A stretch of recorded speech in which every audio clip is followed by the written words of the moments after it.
Escuchas la noche con Adolfo Arjona. COPE, estar informado. Después de este alto en el camino para oír las noticias, continuamos aquí en la noche de COPE con muchas cosas por contarte. Por ejemplo, me acompaña ya en el estudio el investigador y escritor José Manuel Frías, experto en la crónica negra. Hoy ha sacado de su archivo el expediente de Ted Bundy, al que podríamos definir como uno de los mayores asesinos en serie de la historia norteamericana. Es curioso pensar que un hombre pueda secuestrar, violar, matar a más de un centenar de jóvenes y que no lo pillen. Que su exnovia llame a la policía para decir, ojo que creo que están buscando a mi expareja, y que no le hagan ni caso. Y que lo metan en la cárcel por 2 asesinatos demostrados y además se fugue. Bueno, justo después vamos a cambiar de tercio para hablar de cine y no solamente para contarte cómo viene la cartelera. Por cierto, hoy Jerónimo viene con un saco de críticas a la última peli de Amenábar. Hora negra y cine, hasta las 5 de la madrugada, 1 hora menos en Canarias. Después encaramos la última hora del programa con música. Hoy vamos a repasar el legado musical de Sting, que acaba de cumplir 64 años. Todo esto es lo que nos queda por contarte desde ahora y hasta las 6 de la madrugada, 1 hora menos en Canarias. Mi amor, siempre serás mi amor. My love, my sweet love, you always be my love. Escuchas la noche con Adolfo Arjona. COPE, estar informado. No te pido que no seas tú,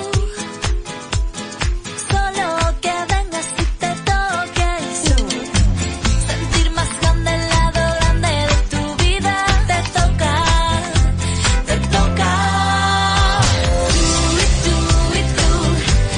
En cuanto pones un pie en Andalucía, ya no eres tú, eres tu mejor tú. Consejería de Turismo y Deporte, Junta de Andalucía, campaña financiada con fondos FEDER. Llaves. Casi todas tienen algo en común. Abren la puerta de un sueño. En Unicaja queremos que tú tengas la llave que abre el tuyo. Por eso te ofrecemos financiación para hacer realidad tu sueño, poner en marcha tu proyecto o continuar progresando con tu negocio. Infórmate en tu oficina de Unicaja o en unicaja.es. Unicaja, de tu parte. Málaga, capital de la Costa del Sol, ya lo es también de la cultura.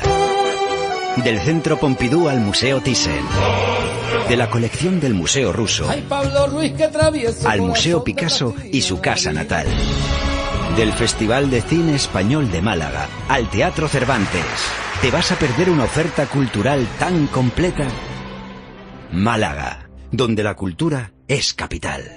Contacta con nosotros a través de correo viernesnoche@cope.es. También en Twitter, @ArjonaAdolfo. Escuchas la noche con Adolfo Arjona. COPE, estar informado.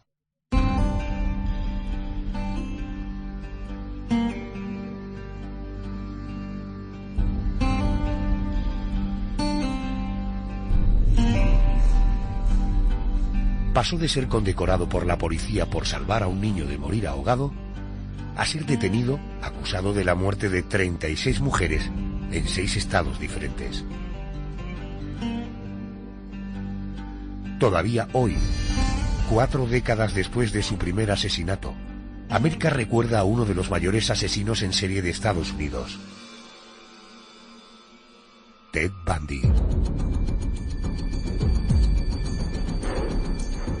El Volkswagen escarabajo en el que secuestraba a sus víctimas permanece expuesto en el Museo del Crimen de Las Vegas. Ted Bundy aparentaba ser un chico normal, con una vida normal. Pero lo cierto es que a los 27 años cometió su primera violación e intento de asesinato. La víctima fue Johnny Lenz, de 18 años. Una joven a la que violó con la pata de la cama y a la que golpeó hasta dejar en estado vegetativo. No hagas ruido, ¿entendido? Seguro que piensas que soy un perdedor. Bueno, quizá tengas razón. Puede que no sea muy importante ahí fuera. Pero aquí mando yo. Aquí tengo el control. Porque este es el tribunal de Ted. Y lo que yo digo es la ley. Aquello solo fue el inicio de una terrorífica carrera de secuestros y asesinatos de la que fueron víctimas Brenda, Linda, Susan, Roberta, Donna, Julie, Denise, Melanie, Silly y así hasta 36 mujeres.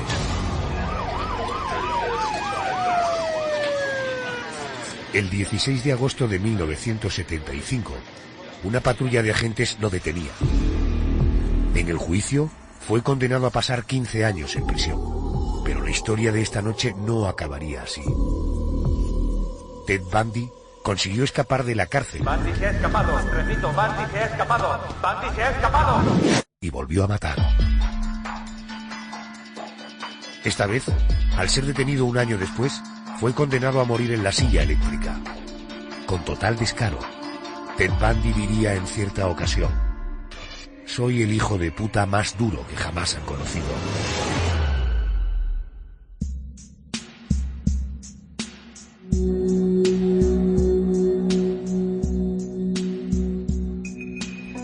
José Manuel Frías, muy buenas noches. Buenas noches, Adolfo. En la mentalidad asesina de Ted Bundy parece que se unieron dos factores importantes: su poder de seducción por una parte y un odio enconado hacia su familia, que por cierto luego veremos cómo se focaliza básicamente en las mujeres. ¿Cómo fue la infancia de este tipo? Fue una infancia totalmente atípica. Por un lado, su padre, un veterano de la Fuerza Aérea de los Estados Unidos, abandonó el hogar al poco tiempo de nacer Bundy, el 24 de noviembre de 1946, en el estado de Vermont. Hasta ahí, el asunto no es nada atípico. Lo curioso es que su madre, Louise, bastante jovencita por aquel entonces, se hace pasar por su hermana y, de hecho, convierte a los abuelos del niño en sus padres, por lo que Ted creció en medio de una mentira de dimensiones colosales. Cuando descubrió la verdad, en plena adolescencia, te puedes imaginar, el golpe moral fue tan fuerte que se sintió trastornado. Ahí comenzó el odio hacia la familia que lo había tenido engañado. Soy hijo ilegítimo. ¿Eso es todo? Soy un bastardo. Ah, por favor, deja de decir eso. No quiero que vuelvas a decir eso nunca, nunca más. Imagínate que tienes 5 años y te enteras de que tu hermana en realidad es tu madre. De acuerdo, sería un poco difícil de aceptar. Y luego a los 17 te enteras de que tu padre tampoco es tu padre. Bueno, pero te querían de todos modos, ¿no? Sí, me querían, claro que me querían. Eso... Sí, ¿quién podría no quererte? José Manuel, por tanto, estamos hablando de hermana madre, abuelo padre, en fin, un lío efectivamente colosal, con una enorme capacidad de trastornar a cualquiera. Pero es que además, en el seno de esa familia no se vivía con equilibrio, es decir, además era un hogar violento. Efectivamente, de hecho el presunto padre, que era en realidad su abuelo, solía discutir con su esposa de manera tan violenta que llegaba incluso algunas veces a las manos, con lo cual aquel niño fue testigo desde su nacimiento de un continuo maltrato físico de un hombre a una mujer. Pero la cosa no mejoró del todo cuando Louise abandona el hogar y se lleva a su hijo a Tacoma. Allí se enamora de Johnny Culpeper Bundy, un cocinero del ejército con el que se casó y además del que Ted adoptó el apellido. Pues bien, la relación entre el niño y el marido de su madre siempre fue bastante tensa. Bueno, por lo que he leído en la documentación, la personalidad de nuestro protagonista de hoy, de Ted Bundy, pasó por dos etapas muy bien diferenciadas. Durante su infancia fue un niño raro, un niño retraído, extraordinariamente tímido. He leído que sus compañeros de clase apenas le prestaban atención. Él tampoco requería de la atención de los compañeros, pero un niño solitario. Aguaba aquella soledad y aquel rencor matando y mutilando animales sin que nadie se percatara de ello. Por tanto, ya estaba dando primeros síntomas de que en esa cabeza las cosas no estaban demasiado bien ordenadas. Todo cambió al entrar en la universidad, donde destacó paradójicamente por su amabilidad y por su educación, aunque la realidad es que seguía siendo un tipo raro, que además se dedicaba a robar vehículos y a asaltar viviendas. Iremos viendo cómo poco a poco va transgrediendo en sus comportamientos, entrando en el mundo de la delincuencia. Bueno, su don natural de seducción afloró en aquel entonces, siendo considerado un chico muy atractivo para sus compañeras. Por tanto, supongo que él debió tener una intensa vida sentimental, ¿no? Sí, la tuvo, y de hecho su primera relación terminó mal debido a su carácter extraño, ¿no? A su atractivo, que era bastante fuerte. En el año 1967 comenzó un noviazgo con una estudiante de psicología llamada Stephanie Brook. Bien, ella era una chica bien posicionada socialmente, bastante atractiva también, pero la historia perfecta para alguien como Bundy, que necesitaba el afecto que nunca había tenido de niño. ¿En qué estás pensando? En el futuro. En cómo quiero que vaya todo. ¿Y cómo te gustaría que fuera todo? Un buen trabajo, ropa bonita, un coche nuevo. Todo lo que no tuve cuando era pequeño. Quizá me dedique a la política, todavía no lo descarto. Pero sobre todo quiero ser normal. ¿Cómo? ¿Es que no te consideras normal? Intento serlo.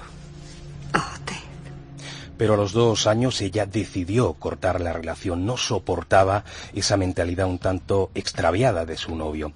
Aquella ruptura fue un duro golpe para Ted. Durante un buen tiempo anduvo enfrascado en escribir largas cartas de amor que enviaba a Stephanie para tratar de recuperarla. Bueno, hasta ahí parece que todo normal. La vida de Ted siguió su curso.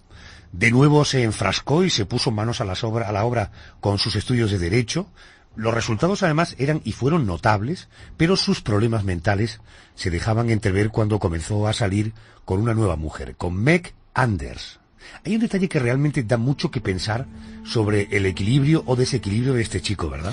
Sí, es quizá un simple detalle, pero bastante significativo. Durante las relaciones sexuales de la pareja, Bundy le pedía a su chica que se hiciera la muerta. Parece que de otro modo no podía ni disfrutar ni culminar. Hay algo que me gustaría probar.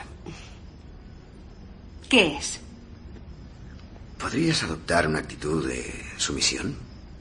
Yo solo quiero hacer el amor. ¿Qué mayor prueba de amor que dejarme tener el control absoluto? De acuerdo. Pero asegúrate de que no duela. No dolerá. Y que tampoco sea degradante para mí. ¿Quieres dejar de preocuparte? Dios mío, Ted, yo solo quiero hacerte feliz. José Manuel, hasta aquí hablamos de niño raro, niño, en fin, con manías que, en fin, no parecen como muy normales o muy generales. En todo caso, ¿cuándo se despierta su instinto asesino? Se despierta a principios del año 1974 y en el entorno de la propia universidad. Digamos que su primera fechoría importante fue el asalto de la habitación de la joven Johnny Lenz, de 18 años, y no solo la golpeó repetidamente en la cabeza con una barra metálica, sino que después la violó con un trozo de madera. Por suerte no murió, pero sí es cierto que los daños cerebrales causados fueron de por vida. Pocas semanas después secuestró en el mismo campus a otra joven, a Linda Hangeli, de 21 años, dejándola inconsciente. La llevó después en su coche a un bosque a las afueras. Cuando la muchacha volvió en sí, Ted la obligó a desnudarse para después asesinarla y descuartizarla, dejando sus restos enterrados en aquel mismo lugar. Al principio no se supo quién había sido el asesino. Los investigadores encontraron rastros de sangre en la habitación. Fue más adelante, ya con Bundy detenido, cuando comienzan a sospechar de él y cuando lo interrogan al respecto. Aunque no se declaró directamente culpable, contó en tercera persona, casi como quien lee un relato, el transcurso de la muerte de Linda. El tiempo fue pasando y las desapariciones de jóvenes estudiantes fue una terrible constante. Curiosamente, todas ellas se parecían a la primera pareja de Ted. Eran de piel blanca y con el cabello oscuro. Ted Bundy usaba un método infalible para acorralarlas. Se escayolaba un brazo y paseaba junto a sus víctimas con un montón de libros en el otro. Cuando lo creía oportuno, dejaba caer los libros, momento en el que la chica en cuestión le ayudaba a recogerlos. Mierda. Cuando alguien lleva tantos libros es porque está preparando el doctorado. Sí, bueno, en este caso es derecho. No son libros de leyes. No, estos son para otra cosa. ¿Te importaría ayudarme a llevarlos a mi coche? Me siento tan inútil con esta escayola. Bueno, pero si alguna vez necesito asesoramiento legal, me debes una. Hecho. Vamos, es aquel de allí. De acuerdo. En el propio tono de estos diálogos que hemos extraído de una peli, se ve un tipo encantador, es decir, educadísimo, correctísimo.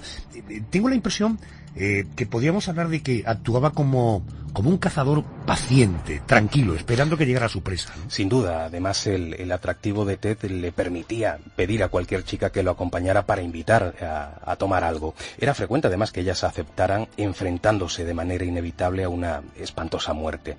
Bundy, para no levantar sospechas, decidió cambiar el escenario. Ya estaba arriesgando demasiado al actuar siempre en su entorno habitual. Por ello, decidió seguir con sus fechorías utilizando otros escenarios para que no lo relacionaran con las muertes. Durante una buena etapa, secuestró y asesinó a diversas jóvenes a lo largo de una buena franja de los Estados Unidos, lugares como Washington, como Florida, como Colorado. Quizá el hecho de estar alejado de su lugar de residencia le hizo ser incluso más cruel. A las chicas que raptaba, después de llevarlas a algún lugar discreto y de estrangularlas, las penetraba una y otra vez ya muertas con diferentes objetos. Era una especie de macabra diversión que a él parecía excitarle bastante. Bueno, llegó un momento en el que, por medio de descripciones y de otros detalles, sospecharon de Ted Bundy. Las autoridades se pusieron en marcha para dar con él, pero nos decía José Manuel Frías que ya sus fechorías se dispersaban por una extensión importante de los Estados Unidos. ¿Fue fácil ubicarlo en el mapa del país? No, no fue nada fácil, y no solamente porque se desplazaba rápidamente por la geografía norteamericana, sino porque además cambiaba de aspecto de manera frecuente. Era totalmente camaleónico. Unas veces, por ejemplo, actuaba con barba, otras veces con el pelo corto. Además, cambiaba su vestuario de manera contundente. Se lo puso muy difícil a la policía. Aún así, la investigación dio un giro radical gracias a un retrato robot muy bien elaborado. Este retrato fue distribuido y al poco una llamada anónima puso a los agentes tras la pista de un hombre que solía ir unas veces con muletas y otras con una escayola en un brazo. Era, sin duda, Ted Bundy. Perdone, agente. ¡Alto! ¡No se mueva! No le había visto. ¡Quieto! Las manos detrás de la cabeza. De acuerdo, como quiera. ¡Dese la vuelta! Las manos detrás de la cabeza. De acuerdo, bien. El 16 de agosto de 1974, en Utah, Ted fue arrestado ante la denuncia de una mujer que aseguró que Ted Bundy había intentado secuestrarla. Fue condenado a 1 año de cárcel en Colorado, pero por inverosímil que parezca, no llegó a ingresar en prisión porque logró fugarse por el camino. Durante los siguientes meses continuó consumando raptos y asesinatos, pero ahora de manera más desordenada, menos discreta, a plena luz del día. El asesino se creía impune. Atención, ojo al 8 de noviembre del año 1974. ¿Qué ocurrió ese día, José? Digamos que ese día Ted Bundy se confió demasiado. Eligió como víctima a la empleada de una librería. Para convencer a la joven Carol Darront, se hizo pasar por agente de policía, asegurando que alguien había intentado robar en la tienda y que, por lo tanto, ella debía ir a comisaría a declarar. Tengo que pedirle que presente una denuncia, señora. Si no hay nada que denunciar, ¿está bien? Mi subcomisaría está aquí al lado. Es para su protección. ¿Su comisaría está aquí? Es una subcomisaría, señora. En realidad solo es un despacho. La central está a unas cuantas manzanas. Bueno, espero que huela mejor que aquí. Le aseguro que sí, señora. A la derecha, ahí. ¿En esto? Es el coche de policía más ridículo que he visto. Es un coche civil, no tenemos presupuesto para más. Genial. Sin desconfiar en un primer momento, la muchacha subió a su coche. En pleno trayecto, Ted intenta manosear a Carol. Ante la reticencia de esta, pretende esposarla, pero ella logra salir del coche. Aunque Bundy la persigue, ella consigue darle una patada en la entrepierna y huir. La mujer se había salvado de milagro y conocía el rostro del asesino, algo que sería muy útil más adelante. Bueno, parece claro que después de este encuentro habría una rapidísima detención. Tenían ya la descripción del individuo, ¿Se le detiene? No, por desgracia no, y se supone que siguió cometiendo asesinatos, pero el círculo se fue estrechando en torno a Ted Bundy. Ahora había un rostro, había un vehículo que las autoridades estaban buscando y publicitando. El verdadero punto y aparte se produjo el 16 de agosto de 1975, cuando un guarda que vigilaba una urbanización detuvo un coche sospechoso. En el interior del coche encontró unos grilletes, un pasamontañas, trozos de cuerda. Claro, aquello le pareció tan sospechoso que avisó inmediatamente a las autoridades. La policía había encontrado, por fin, a Ted Bundy. No hace falta que me explique las leyes. Estudio Derecho. Lo hemos comprobado, y es verdad. Y trabajé en la campaña de Thompson para gobernador, pregúnteselo. Un estudiante de Derecho interesado en política. ¿Por qué alguien así lleva utensilios propios de un violador? Ya le he dicho que yo no he violado a nadie. ¿Y le he explicado por qué estaba todo eso en el coche? No sé, Ted. Una media con agujeros para los ojos, una sierra, una palanca con cinta adhesiva en el mango, un cuchillo, una cuerda, esposas, herramientas para cerraduras. Lo que me has explicado no me convence. Yo creo haber sido bastante claro. Déjame preguntarte algo más. ¿De acuerdo, Ted? Estoy a su disposición. Pregunte usted lo que quiera. Bien. Dime, ¿conoces a una chica llamada Tina Galber? No. Pues es curioso. Ella ha visto tu foto y asegura que eres el hombre que intentó secuestrarla hace un par de meses. Pues comete un error. Aceptarás una rueda de reconocimiento, ¿verdad? Pierde el tiempo, pero si se va a quedar más tranquilo. Tras varios meses de investigación, de recopilación de pruebas y testimonios, se inició el juicio contra Ted Bundy el 23 de febrero de 1976. En aquel momento no lo pudieron relacionar con los anteriores crímenes y fue condenado a 15 años de cárcel. Los informes psicológicos determinaban que no era poseedor de ninguna psicopatía y que actuaba impulsado por su odio a las mujeres, por su complejo de inferioridad frente a ellas. Y de nuevo, ocurre lo impensable. Theodore Robert Bundy, a quien las autoridades consideran el peor asesino en serie de la historia de Estados Unidos y que según las investigaciones es el responsable de hasta 150 brutales crímenes sexuales en todo el país, se ha escapado de la cárcel por segunda vez. Un detective relacionado con el caso nos dijo que advirtiéramos a la población de que Bundy debe ser considerado extremadamente peligroso, pues el que vuelva a matar es solo en cuestión de tiempo. Frías, ¿se vuelve a escapar? Sí, aquel día ocurrió lo impensable, porque no es muy frecuente que un preso logre escaparse en dos ocasiones, pero así fue en el caso de Ted. Cuando en abril de 1977 Bundy iba a ser trasladado al condado de Garfield, logró huir por el camino, marchando al estado de la Florida. La única parte positiva es que las autoridades, durante esa fuga, lograron reunir material que relacionaba a Ted con buena parte de sus crímenes. Bueno, pero un momento, hagamos un paréntesis, si te parece, aquí para hablar de este asunto. Hablamos de dos fugas logradas por un mismo protagonista, un psicópata, en fin, que ya tenía un historial de asesinatos muy notable, y estamos hablando del año 1977, que no estamos hablando de principios de 1900. ¿Realmente era tan fácil fugarse de una prisión? ¿Se han dado casos similares de manera reciente? Bueno, ha ocurrido un caso bien curioso hace pocos meses, concretamente el 5 de junio.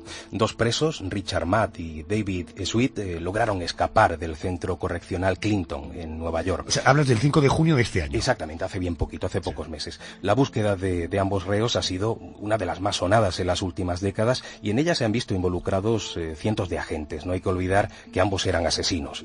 David cumplía cadena perpetua por el asesinato en primer grado de un agente del sheriff del condado de Broome, y la condena de Richard era de 25 años por 3 cargos de asesinatos, 3 de secuestro y 2 cargos de robo. Está claro, tipos peligrosos, ¿no? Muy peligrosos. El caso es que el 5 de junio, en el recuento de presos que se realiza cada noche en la penitenciaría, los dos estaban allí. En cambio, cuando el 6 de junio por la mañana se vuelve a hacer el recuento, ya no estaban. O sea, parece que por medio de unas herramientas fueron capaces de sortear diversos accesos. El 7 de junio se emiten las órdenes de captura y se anuncia una recompensa de $100.000 si alguien da una pista que lleve a la detención de los asesinos. Ya en ese momento se sospecha de que alguien desde el interior de la cárcel les ha ayudado y se interroga intensamente a una empleada de la propia prisión, a Joyce Mitchell, que ejercía allí de sastre. Las sospechas aumentan cuando se descubre que la mujer había trabado amistad con los dos presos y que momentos antes de la fuga se habían realizado llamadas al entorno de David y de Richard desde su propio teléfono. Oye, yo creo recordar, lo hemos comentado antes de arrancar el programa, que el propio marido de esta sastra de la cárcel también se le acusaban, yo no digo de manera oficial, pero sí que hubo muchos rumores de que también estaría implicado, ¿no? Efectivamente, y se llega a demostrar hasta el punto de que Joyce es detenida. La sastra, ¿no? Exactamente, por contrabando en prisión y por complicidad criminal, y se enfrenta ahora a 8 años de prisión. Pero hemos dejado a David y a Richard huyendo de la ley y los agentes siguiendo cientos de pistas. Algunas de ellas, las más fiables, las proporcionaron, es curioso, el rastreo de los perros. De hecho, el 20 de junio estuvieron muy cerca de los criminales en el pueblecito de Friendship, en Nueva York. La historia se empieza a resolver cuando un ciudadano de Malone, en el mismo estado de Nueva York, avisa a la policía de que ha encontrado su cabaña forzada. Otros vecinos reportan en ese entorno tiroteos, todo muy cerca de la Ruta 30. A eso de las 15 horas, un oficial ve a un hombre correr por una zona boscosa del entorno y le dispara. Era Richard, que murió además en el acto. Bueno, nos queda el otro, ¿no? El tal David, ¿qué pasó con él? Pues David tiene la pericia de escapar por un tiempo, pero el 28 de junio es descubierto y abatido a tiros, aunque no fallece. Queda malherido, eso sí, y es ingresado en el Albany Medical Center. Bueno, esto de las fugas parece algo relativamente habitual en Estados Unidos, al menos la información nos llega aquí. Las estadísticas nos hablan de que hay en este momento, tomar nota, 220 presos catalogados como prófugos, y muchos de ellos han huido hace tiempo, y por tanto la esperanza de que puedan dar con ellos es muy lejana. Unos han huido por conductos de ventilación, otros metidos en camiones de basura. Bueno, entre la realidad y el cine conocemos que hay mil y una maneras, ¿no? ¿Se puede considerar esto un fracaso del control penitenciario norteamericano? Hombre, no sé si es un fracaso del control o un triunfo del ingenio de los criminales, ¿no? En todo caso, hay pasajes de la historia reciente mucho peores. Este mismo verano, durante un enfrentamiento de presos en una cárcel de Yemen, en Oriente Próximo, se produjo la fuga masiva, fíjate, de 1.200 prisioneros, que se dice pronto. Algunos de ellos son posibles integrantes de Al-Qaeda. Qué fuerte, 1.200 prisioneros. Bueno, vamos a seguir con la historia de Ted Bundy. Le hemos dejado en su nueva fuga, en su segunda fuga. Bueno, por la documentación que hemos revisado, José Manuel, se habla de que transcurre un año hasta que es detenido de nuevo. Esto es así, ¿no? Sí, desgraciadamente sí, transcurre un año. Y digo desgraciadamente porque en ese tramo de tiempo llegó a asaltar el Colegio Mayor Femenino Chi Omega, donde asesinó a sangre fría a 7 muchachas. La peor parte se la llevó una pobre chiquilla de 12 años que fue violada, estrangulada y degollada. Como es lógico, un suceso de este tipo causó la indignación y el terror casi a partes iguales y provocó un seguimiento estrecho de cualquier pista. Por fortuna, en la madrugada del 14 al 15 de febrero de 1978, un policía detuvo a un coche que parecía hacer extraños movimientos por la carretera. Era Ted Bundy y fue detenido en ese mismo momento. Por suerte, en esta ocasión no lograría escapar. Y es curioso cómo, estando ya Ted arrestado, su ex, Meg Anders, publicó un libro bajo el seudónimo de Elizabeth Kendall, obra en la que compartía detalles sobre su relación con el asesino. Oye, de todo este material, ¿existe, en fin, algún extracto del testimonio de Bundy durante las investigaciones? Hay un fragmento que me ha sorprendido mucho por su frialdad. Yo creo que demuestra el modo de comportarse y de pensar de estas auténticas bestias humanas. Ted llegó a decir lo siguiente: a la hora de ganar la confianza de la mercancía, siempre hay que hablar poco. Pero como la chica que hay delante de mí no es una persona, sino una imagen o cosa deseable, ¿cómo esperar que quisiera personalizarla? Ya saben, son desechos y yo me limitaba a eliminarlos. Pero bueno, hay más. Adolfo, en una carta, Ted comentaba algo así como: he conocido a personas que irradian vulnerabilidad. Sus expresiones faciales dicen: tengo miedo de ti. Estas personas invitan al abuso, esperando ser lastimadas. Sutilmente lo fomentan. Y para terminar, un par de preguntas que se hacía Ted Bundy ante los medios de comunicación. Él decía: ¿qué es una menos? ¿Qué significa una persona menos en la faz del planeta? Luego quiero hablar con un experto para saber si hay alguna duda respecto del desequilibrio de este personaje.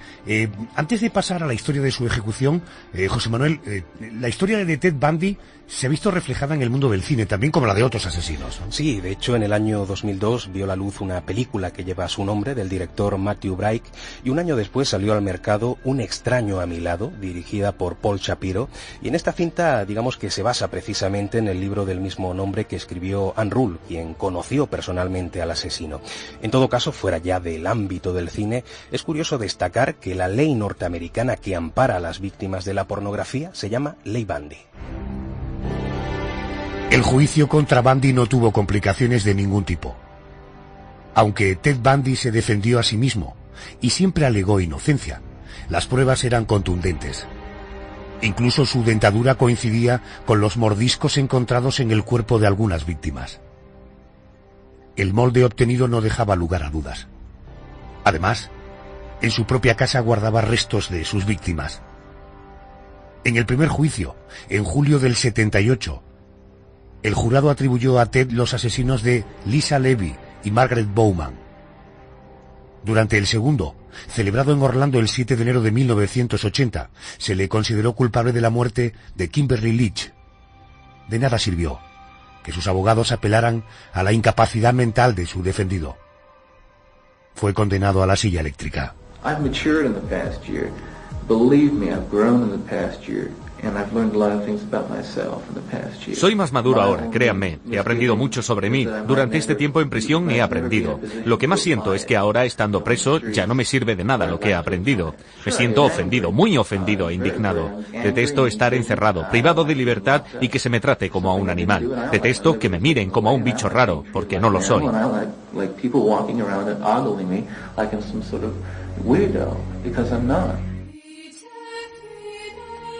Estos personajes despiertan tanta curiosidad que incluso ha llegado a escribir cómo, por ejemplo, transcurrió su última cena. Sí, bueno, en su último día de vida, que fue el 23 de enero de 1989, llamó a su madre y después pidió su cena. Pues bien, la última cena de Ted Bundy fue un filete poco hecho, 4 huevos fritos, pan negro y café. Después de aquella cena fue electrocutado, siendo declarado muerto a las 7:16 del día siguiente tras aplicarle una corriente de 2.450 voltios durante 15 segundos. Theodore Bundy ha sido ejecutado a las 7:16 de esta mañana en la silla eléctrica de la cárcel estatal de Florida. Fue condenado a muerte por el asesinato de la niña de 12 años Kimberly Leach de Lake City, Florida, y por el asesinato de 2 jóvenes en Tallahassee. Todo se ha llevado a cabo de acuerdo con la ley. ¿Cómo describiría su conducta? El cuerpo será trasladado a una funeraria de Gainesville. Tengo el placer y el honor de recibir, para poner un poco de orden y de cordura a todo esto, a un auténtico experto que nos va a situar en la realidad de este personaje de Ted Bundy. Hablo de José Cabrera, psiquiatra forense y amigo de este programa. Doctor Cabrera, muy buenas noches. ¿Qué tal? Buenas noches, amigos. Buenas noches a todos. Bueno, ¿es Ted Bundy un ejemplo radical de misoginia, es decir, de odio a las mujeres? Ted Bundy, hay quien ha dicho que es incluso el ejemplo del mal personificado. Es decir, eso no es un diagnóstico, es una calificación moral. Es decir, la misoginia era un elemento más que él tenía, pero incluso tuvo varios diagnósticos que el jurado no apreció para nada, como por ejemplo maníaco depresivo, etcétera. Pero lo que era un sujeto con un conocimiento de que quería hacer el mal de una manera brutal, y encima sonreía impertérrito ante las cámaras. Esto a mí es uno de los hombres criminales, digamos, que más frío me han dejado a lo largo de mi vida. ¿En qué sentido te ha dejado frío, doctor? Sí, porque uno tiene la sensación humana de que cuando alguien comete tal cantidad de asesinatos tiene que haber una explicación, ¿no? Tiene que haber algo que racionalice eso. Y cuando no existe ese algo que lo explique, uno empieza a pensar en muy casi mágicas, ¿no? Es decir, por lo que decía antes, ¿no? La personificación del mal. El mal hecho persona que a las mujeres las veía, como ya habéis apuntado, como objetos, como cosas, un objeto que por lo tanto se puede eliminar sin ningún problema. Por eso decía yo que es un personaje que a mí me ha dejado frío, porque era inteligente, era formado, había leído, había estudiado en la universidad. O sea, no era un sujeto que dijéramos que era un marginado. Doctor, en cualquier caso, por continuar con la conversación, cerremos un poco el diafragma, pensemos que era un hombre que sin duda a las mujeres no las respetaba en absoluto, las odiaba, las asesinaba, las violaba, además lo hacía con saña. Detrás de un problema de este tipo tiene que haber, no digo que sea fundamental, lo hemos hablado en otras ocasiones, pero un componente de una relación maternal, familiar, distorsionada. Casi todos los autores, sobre todo la corriente psicoanalítica, insisten mucho en que la relación anómala con un padre es el origen de la mayor parte de estos sujetos. De hecho, el FBI, en sus estudios de asesinos en serie, analiza en profundidad la relación con la madre. Y hasta cierto punto tiene sentido, porque la madre, en una familia normal y corriente, es la que marca el patrón afectivo del individuo, sea macho o hembra. Así como el padre, los padres en general, poca cosa en esa afectividad del hijo. En cambio, la madre es el núcleo del sentimiento y de la actividad. Lloramos como lloraba nuestra madre, aunque tengamos 70 años. Por eso es tan importante la relación con la madre. Doctor, una pregunta más. Es decir, partimos de la base del odio a las mujeres, pero no entiendo por qué la derivación sexual. Es decir, permítame, no quiero parecer frívolo, pero si yo tengo, mi enemigo es la mujer, bueno, la mato y resuelvo el asunto, pero la derivación sexual, la violación, todo eso al final también tiene que ver con la supremacía, el poder, el control. Sí, efectivamente. Acabas de poner el dedo en la llaga. Lo básico es que si yo odio a las mujeres, y las mujeres para mí son objetos, yo domino a las mujeres, y las domino con todos mis mecanismos y mis expresiones corporales. Las domino porque las puedo matar, las puedo herir, las puedo insultar y las puedo poseer sexualmente. Es decir, la mujer para este hombre era una forma de masturbación. Es decir, él no tenía en la relación sexual con la mujer ningún elemento de relación de pareja.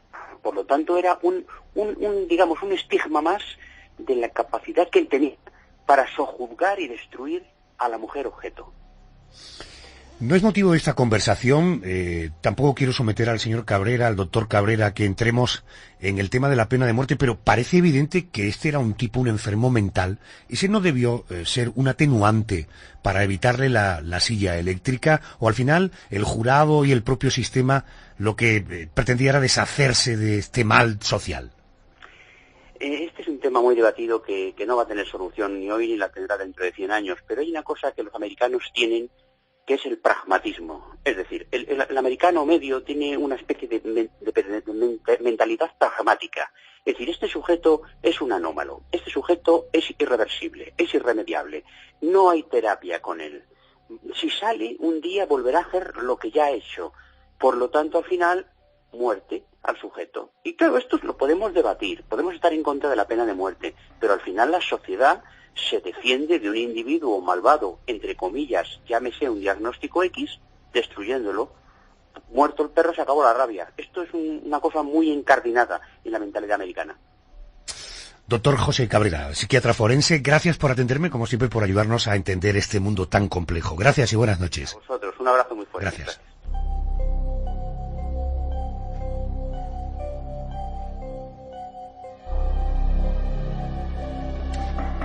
José Manuel, no solamente misoginia o maníaco depresivo, sino hablaba el doctor Cabrera, una especie de representante del mal en esta tierra. Ha sido el personaje de hoy. Gracias y hasta la semana que viene. Muchas gracias, un abrazo. Si quieres más José Manuel Frías, recuerda josemanuelfrías.com. Estás escuchando a Adolfo Arjona en la noche. COPE, estar informado. Málaga, capital de la Costa del Sol. Ya lo es también de la cultura. Del Centro Pompidou al Museo Thyssen. De la colección del Museo Ruso al Museo Picasso y su casa natal. Del Festival de Cine Español de Málaga al Teatro Cervantes. ¿Te vas a perder una oferta cultural tan completa? Málaga, donde la cultura es capital. Contacta con nosotros a través de correo viernesnoche@cope.es. También en Twitter, @ArjonaAdolfo. Escuchas la noche con Adolfo Arjona. COPE. Estar informado. Y a esta hora con Jerónimo José Martín y con la cartelera de cine. Jerónimo, buenas noches. Buenas noches, Adolfo. ¿Qué tal? Bueno, vamos a ver. Hay que decir a los oyentes que si esperan que la primera crítica sea Regresión, lo último de Amenábar, no se lo van a encontrar porque ordenamos las películas como por valoración, mayores notas, de mayor a menor, ¿no? Sí, habitualmente. A veces aplicamos otros criterios, pero hoy que hay bastantes buenos estrenos, he preferido empezar por la que puede ser la mejor, o una de las mejores. Bueno, pues ya está. Ni una palabra más. Vamos a ello. La primera, Lejos de los hombres. ¿Qué ha hecho? Ha matado a un hombre.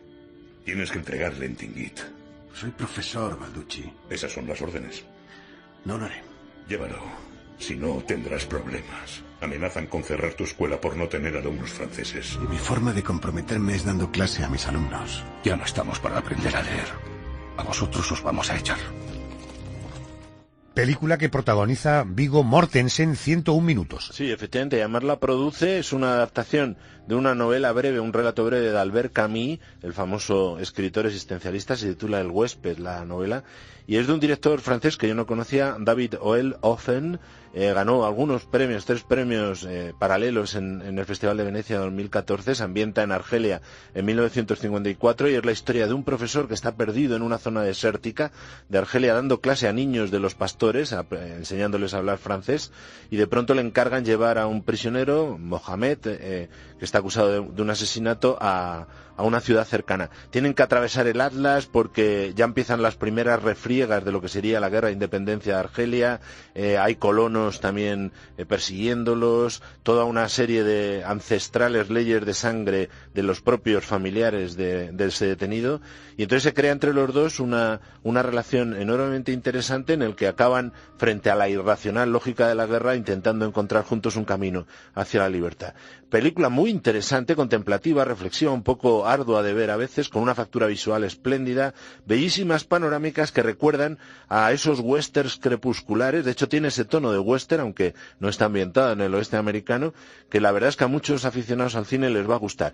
A la vez es una reflexión profunda sobre el alma humana, el sinsentido de la guerra, la amistad, la solidaridad. Además, abierta a la trascendencia, incluso en los momentos así duros o discutibles que hay, y con unas interpretaciones estupendas de Viggo Mortensen y Reda Kateb, que la verdad es que hacen una película mucho mejor de lo que han dicho algunos críticos, que han sido duros con ella. Yo creo que es una película bastante valiosa, no quizá para todos los paladares, ni para el gran público. Ojalá parte del gran público se lanzara a este tipo de películas interesantísimas.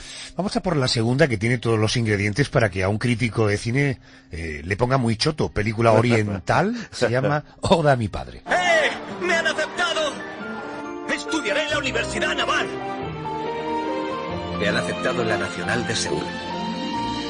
Y ahora tenemos que pagar la matrícula. Papá,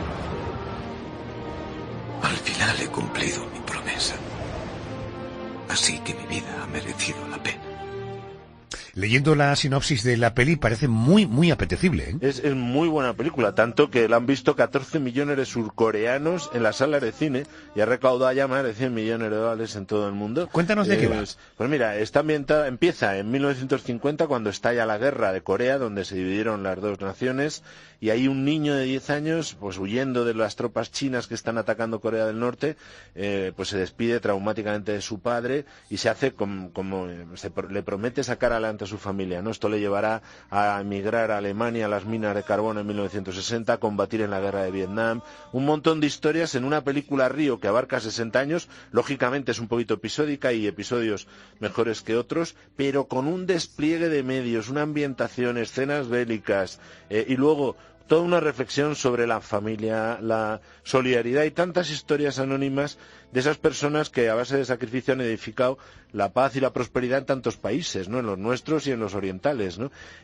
Película estupenda, realmente, muy bonita. Tiene a veces un poco el humor, digamos, extraño que tienen los surcoreanos, a veces un poco dura también en las secuencias bélicas, y desde luego el doblaje español es manifiestamente mejorable, pero es una gran película, como muchas de las que nos llegan desde este país. Esta la ha dirigido un director de nombre impronunciable porque es Jung G. Porque es JK, Jung JK, entonces, pero buena película, al que se arriesgue no le va a defraudar. Oda a mi padre. La duración 126 minutos. Vamos con otro estreno de la semana, todavía no llega, Regresión.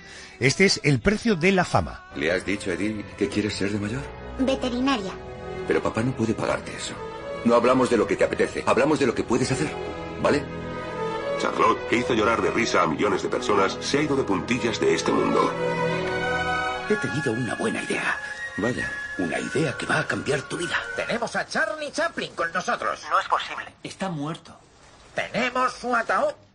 Comedia francesa de 114 minutos. Sí, además de un director sensacional, Xavier Berbois, que hizo una obra maestra hace poco de Dioses y Hombres y que debuta en la comedia, más bien en la tragicomedia, con la recreación de una historia real ciertamente estrambótica, porque es el robo que hubo del ataúd y los restos de Charlotte a los pocos días de ser enterrada en Vevey, en Suiza, y lo llevaron a cabo por dos colgados, un belga, un emigrante belga que salió de la cárcel, le acoge en su casa a un amigo suyo, albañil, magrebí, con la condición de que él enseñe, ayude en los estudios a su hija Samira, y de pronto, joder, pues su mujer está mal en el hospital, no encuentran el libro familia, le empiezan a cobrar dinero y le convence al pobre magrebí para que roben el ataúd, vayan al cementerio de Vevey, desentierren al pobre Chaplin y se lo lleven en una historia, en una fábula que parece del propio Chaplin, porque es una película muy original, muy original.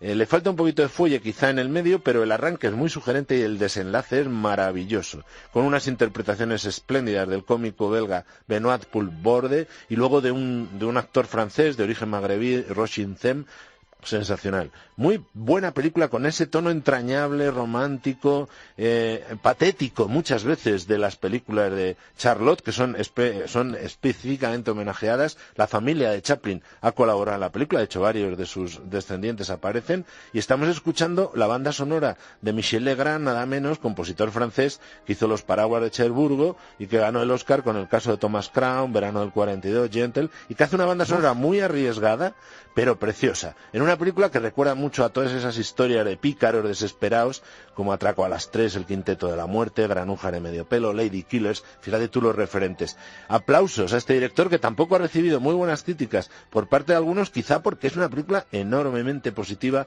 El precio de la fama. Te reconcilia con la buena gente, que es mucha, mucha. Y ahora llega lo que, en fin, tan esperada y a mí me sorprende, yo no, naturalmente no la he visto, pero me sorprende, que da la impresión no le ha gustado nada a Jerónimo José Martín. Vamos con ella. Regresión, lo último de Amenábar. Soy el inspector Bruce Kenner, 14 de octubre de 1990. Di tu nombre completo. John Gray. Dime por qué estás aquí. ¿Por qué lo hice? Lo reprime. Obviamente los recuerdos están ahí detrás de alguna puerta de la que no es tan difícil encontrar la llave para liberarlos y provocar una regresión.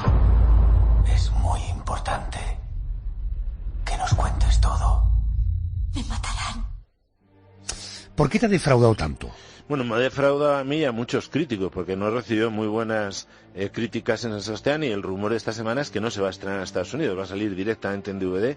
Yo creo que es la peor película de este director, que es uno de los mejores directores españoles, rueda maravillosamente, dirige bien a los actores, pero aquí se ha metido en una especie de telefilm de policías del Midwest, aquí es en Minnesota, en 1990, tipo quemado y escéptico, que hemos visto mil veces. Aquí lo interpreta Ethan Hawke, que investiga el caso de una jovencita guapa y frágil, que lo interpreta Emma Watson, la Hermione Granger de la saga de Harry Potter, que acusa a su padre de cometer un crimen inconfesable. El padre confiesa y aparece por ahí un psiquiatra con toda esa técnica de sacar a la luz los recuerdos reprimidos. Todo esto en un ambiente de supuestas misas negras y tal. A mí me parece una película que, como le pasa últimamente a Amenábar, le pasaba ya en Ágora, le pesa un montón todo el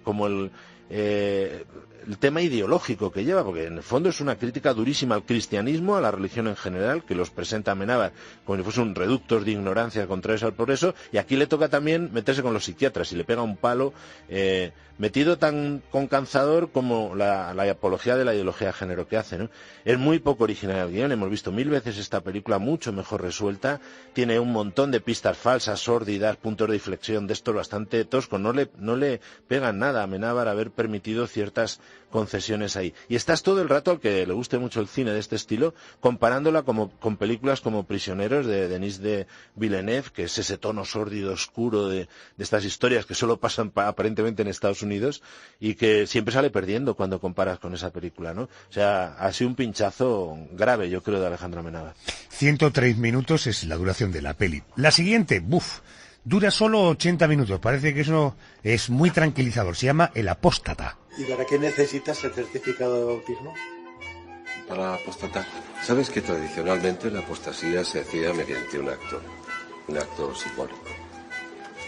Aquel que deseaba apostatar manifestaba frente al altar su decisión de apartarse de la fe católica y a continuación debía salir de la iglesia caminando hacia atrás sin dejar de mirar el altar. Qué bonito. Digo solo 80 minutos porque le has puesto un 3, o sea, una nota muy baja. Se hacen eternos, es terrible. Podría haber sido interesante, o sea, me parece bien que este director uruguayo, Federico Beirog, relate la historia de un chaval joven que se obsesiona con apostatar, porque arranquen del libro de su parroquia el acta de su bautismo. Y porque eso lo... Pero claro, en el minuto 2 ya empieza a dar una visión de la iglesia. Pero escucha, para aquellos que no... Apostatar, ¿qué quieres decir cuando dices apostatar? Apostatar es que dices, yo quiero que me borren de la iglesia católica. Ajá, correcto. Y entonces no solo que anoten en el libro de registro, que es lo que se hace, uno va a su parroquia y dice, apúnteme aquí al lado del libro de bautismo que apostato de la iglesia católica. Y te dice, en tal fecha Zutanita apostatar. No, él quiere arrancar, ha llevado a los tribunales estos procesos, él quiere arrancar la página y dice, esto es un dato histórico, que tiene más relevancia jurídica respecto, por ejemplo, a la validez de un matrimonio o lo que sea, y esto no se puede arrancar. Aquí deja constancia usted de que abandona la iglesia católica y ya está.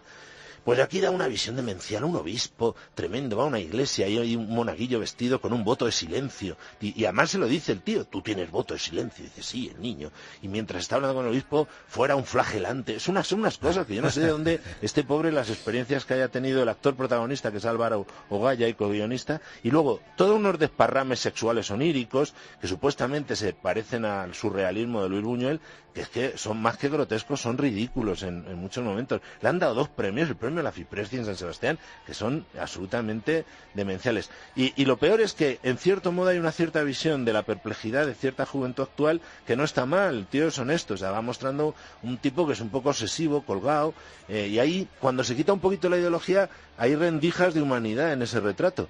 Pero la verdad es que no hay por dónde cogerlo, es un ataque furibundo a la Iglesia Católica que no tiene muy poquito fundamento real. Pasamos página, vamos a ir elevando el tono porque empiezan a aparecer notas altas, por ejemplo con la película Hitman, Agente 47. ¿Qué eres exactamente? Un asesino. ¿Y a quién has venido a matar? Debería dejar que me vaya. Que yo sepa, tú eres el que está aquí encerrado conmigo y yo el que está armado. No, señor Sanders. Usted está encerrado conmigo. Y soy yo quien tiene el arma. 96 minutos de película entretenida, ¿o no? Bueno, es muy entretenida y además tiene una ventaja. Está basada en una popular serie de videojuegos que se desarrollaron desde el 2002 y es mucho mejor que la anterior película que se había hecho en esos videojuegos. Era del 2007 del François Xavier Gens, y aquí abandona cosas que estropeaban mucho aquella película, referencias anticristianas del origen del personaje, toscas concesiones sexuales que no venían a cuenta y además rebajaban las posibilidades del público. La película sigue siendo bastante violenta y sigue teniendo, digamos, un guión muy poquita cosa, ¿no? Porque es un asesino que llaman Agente 47 porque es la consecuencia de 46 clones anteriores, mejorado, digamos, genéticamente, y que va en contra de un sindicato, y entre medias se cruza una bella joven, como siempre, ¿no? Katia Litvenko. Entonces, es toda una sucesión trepidante por todo el mundo de peleas, de persecuciones, tiroteos, a veces muy violentos, pero esta vez el nuevo director, que es Alexander Bach, un polaco-alemán que ha hecho bastantes videoclips y spots publicitarios, dirige muy bien al nuevo actor, que se llama Rupert Friend, y al resto del reparto, y la verdad es que es muy entretenida, no se le puede pedir más, no hay gran hondura dramática, es ciertamente violenta, a veces mucho, pero es enormemente entretenida. Oye, ¿y qué me puedes contar de la película Jack, que te ha gustado mucho, ¿no? Sí, me ha gustado bastante porque es una aproximación a un tema que ya habíamos hablado recientemente de él, si te acuerdas, porque hay de una película en concreto, La cabeza alta, que era un chaval en uno de estos lugares de acogida porque le abandona a su madre. Hay otra gran película del japonés Koreeda, Nadie sabe, sobre el mismo tema, y varias de los hermanos Dardenne